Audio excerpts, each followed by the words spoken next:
Сега ще покажа как да инсталирате сертификат под cPanel. Първоначално трябва да влезете в секцията за управление на сертификати, откъдето вие може да инсталирате съответно сертификата. Но ние нашия сертификат ще го вземем от Let's Encrypt. Отиваме в секцията с техни клиенти. Ние ще изберем ето този за използване на web. Така, първата стъпка е да верифицираме акаунта. За тази цел ние ще използваме един мейл и ще трябва да вкараме публичния ключ на този мейл. За да го генерираме, използваме тези двата реда.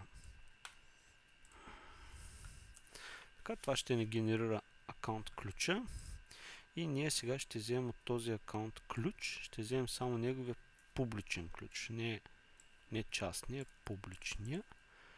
Така, готово. Вече можем да отидем към стъпка номер 2. Стъпка номер 2 е за генериране на сертификат Signing Request, с който ние ще изискаме от Let's Encrypt да ни подпише сертификата с техните лични ключове. Как се генерира? За всеки един домейн, който имаме, ние трябва да генерираме домейн ключ.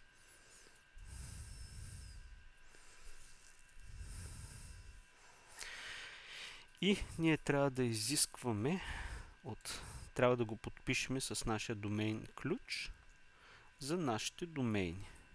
В даден случай аз просто ще заменя тук tester.jump.bg. Така, и ето, сертификат Signing Request ни е готов. Така, ние можем да го паснем ето и тук и да валидираме CSR. Така, много добре, домейните са намерени. Вече може да продължим към стъпка номер 3. Стъпка номер 3 е да подпишеме API заявките. Така, сега API заявките се подписват с акаунта ни с частния ключ на нашия акаунт за съответния домейн. Ето е първата заявка, вече подписана. Ние трябва да я паснем тук. Втората заявка.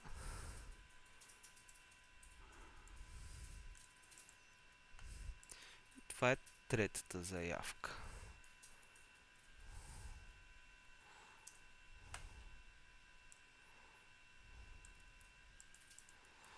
Така, ние можем да валидираме сигнатурите. Да, те са готови.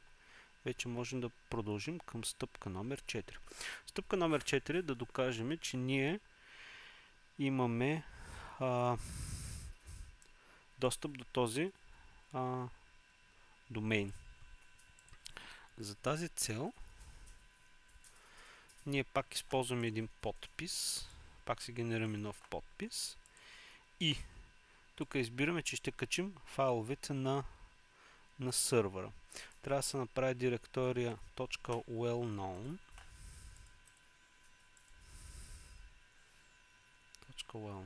Влизаме вътре.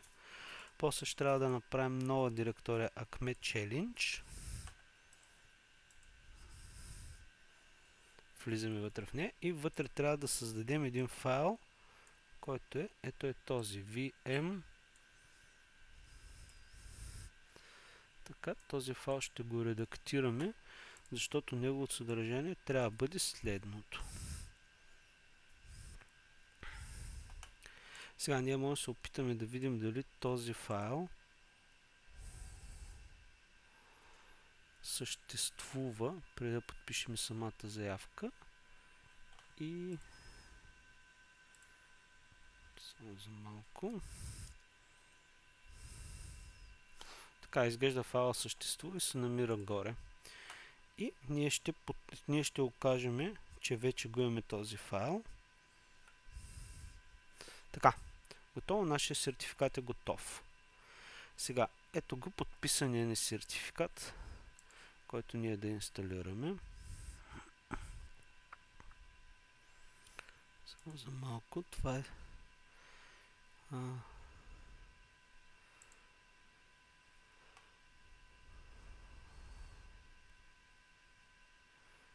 ние нямаме Nginx. Като всичко е готово, Let's Encrypt ни връща нашия сертификат, който ние трябва да инсталираме, както и така наречения Cap Bundle или междинен сертификат, който също трябва да се инсталира. Така, на първо време ние обаче трябва да скачим нашия частен ключ, който ние си генерирахме още в предните точки.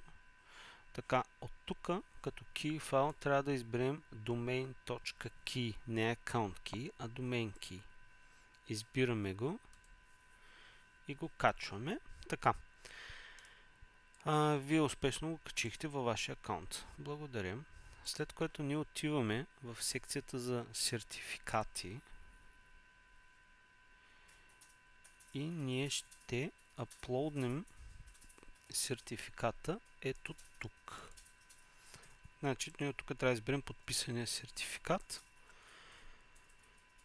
Избираме. Той вече се разпозна, че е издаден на TesterJump.bg. Let's Encrypt 4096 бита. Натискаме запазване на сертификата. Да, сертификата е вече запазен. И вече имаме един сертификат на този сървър. И трябва да отидем в управление на сайта. Избираме домейни.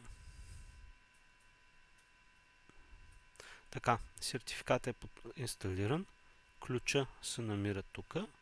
И автоматично cPanel си е попълнил Certificate Authority Bundle. След което натискаме бутона инсталиране на сертификата и чакаме. Ура! Сертификатът ни е инсталиран.